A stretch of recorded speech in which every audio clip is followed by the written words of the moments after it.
you've got to do is check the air for danger. You must look up, you must look around and look to see if there's anything that can hurt you. For example, falling objects, electrical wires, and also any scary people around that might have had a fight with this person. So always make sure it's safe before you start to approach.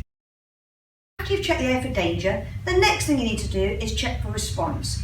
Now, ideally you want to try and approach a casualty, if at all possible, from the feet. That way they don't injure the neck by looking up, because if you just suddenly stood over their head, they actually have to lift their head upwards in order to be able to see where you are. So try and approach them for their feet and see if they can respond to your verbal commands, such as, "Hi there, can you open your eyes for me?" Then we're going to see if they respond by pain. So you're going to push down on the collarbone like so, or pinch the ear, see if you can get a pain response.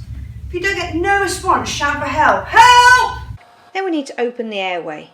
We lift the chin up and tip the head back. This opens the airway by moving the tongue out of the way, as these two pictures clearly show you. And then you need to assess whether they're breathing or not. And you need to look, listen and feel for up to 10 seconds for normal breathing. So I'm feeling with my cheek, I'm listening with my ear, and I'm watching for normal chest rise. Now it's so important to look, listen and feel for a whole 10 seconds, because an adult will be breathing round about 2 to 4 times in these 10 seconds, and a baby round about 10 times, so a child somewhere in between. And if it wasn't normal breathing, then we're going to have to start CPR on a casualty. So we must take those 10 seconds to be sure if they are breathing normally or not. To make sure the patient's airway remains open and to ensure that they cannot choke on their own vomit, we will need to place them, as I mentioned before, into the recovery position. So in order to get them into the recovery position, we need to move the arm that's closest to us out at 90 degrees. We lean over the casualty and grab their hand.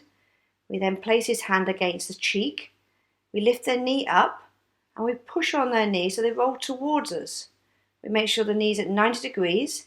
That stops them from rolling onto their belly and keeps them on their side.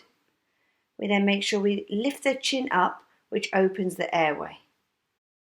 Now, once they're in the recovery position, please stay with them. Just because they're breathing when you first put them in there doesn't mean they're going to stay breathing. So always check and monitor.